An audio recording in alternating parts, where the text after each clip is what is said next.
Good morning. Welcome to Latin Times TV. We're here with Rosa Ferlita, who is a candidate for Tampa's mayor. And we want to say hi and welcome you to our show. Thank you very much for having me. I appreciate it. Oh, no problem. Rose, tell us a little bit about you. Well, in terms of politics, obviously I've served as a city council member and a county commissioner, but my roots with Tampa go much further than that, much deeper than that.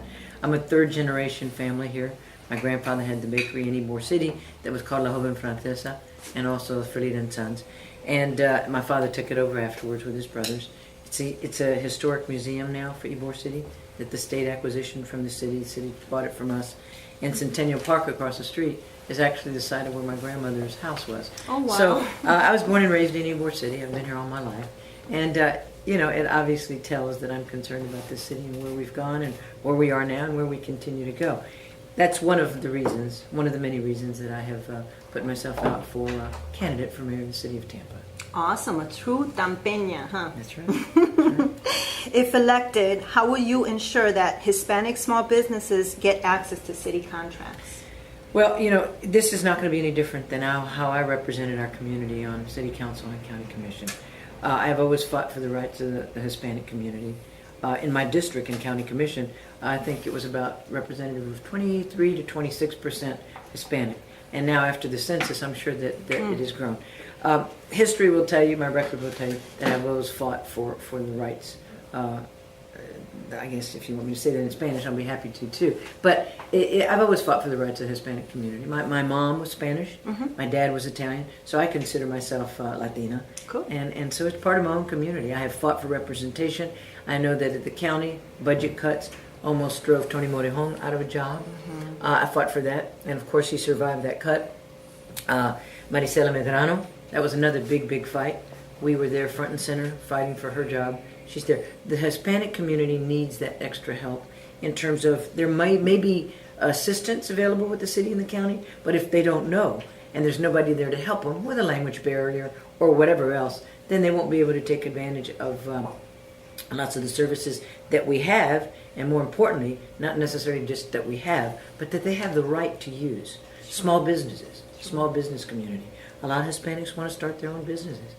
That's what I did right here in the drugstore. It was a small business, that's for sure. And there are a lot of small business information centers that I had worked on when I was a city council member. It's been in existence 5 years now, I guess, and it was a partnership with the city and the county to make sure that our Hispanics got the right to use the benefits and the tools to make them successful. That's part of my job. Awesome. If elected, will you meet with Hispanic leaders at least once every 6 months to discuss issues and opportunities? No, I will not.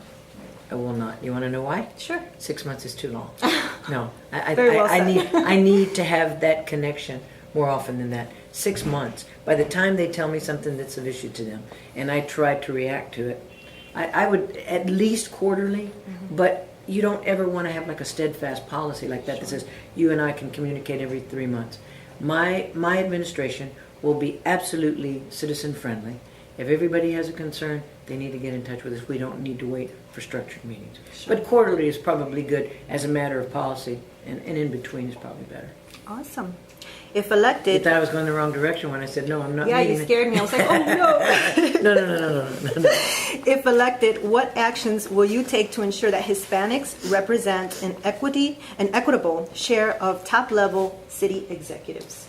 I think that my administration has to be a mirror image of the diversity in this community. I told you where I was born and raised in Ybor City. We had Spanish, Italian, Cuban, Oriental, Jews, African Americans.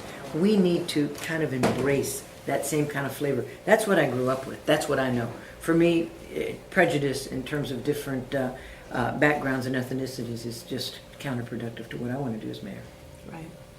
So I mean, we have to look at that, and of course I'm going to make sure that there is room in my administration for Hispanics. I know one thing. I know that again, going back to Tony Morejon and the structure of county commission, obviously they have a bigger budget, but I am going to appoint somebody that will represent the Hispanic community so that they can interact with me. We can understand. I will always have a pulse on what's happening in the Hispanic community. That's part of my heritage. Sure. You know, that's not part of politics for me. That's part of my heritage. That's wonderful. What have you done prior to this work with the Hispanic community? I guess you pretty much touched on it. But There again, yes, absolutely.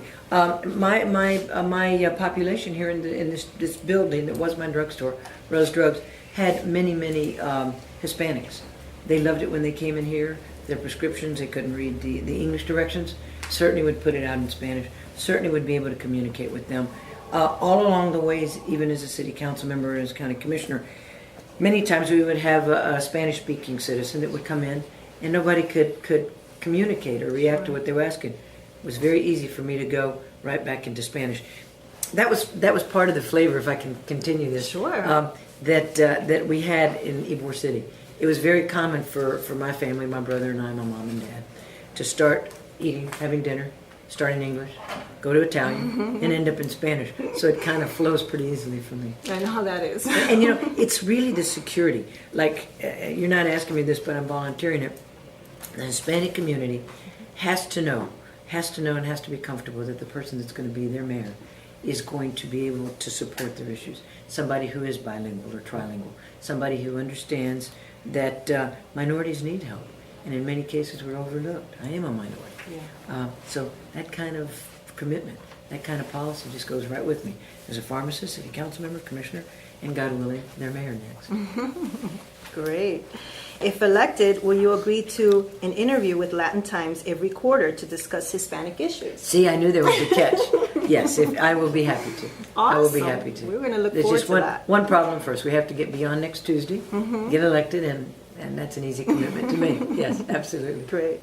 What can you tell our Hispanic viewers or readers that will let them know that if elected, you will represent Hispanic businesses, organizations, and families? I guess that's reiterating. Maybe you want to take this one in Spanish so that we can kind of communicate. Okay. La comunidad hispana tienen que saber, deben de saber que siempre he estado ahí para servirlos, para luchar para sus derechos.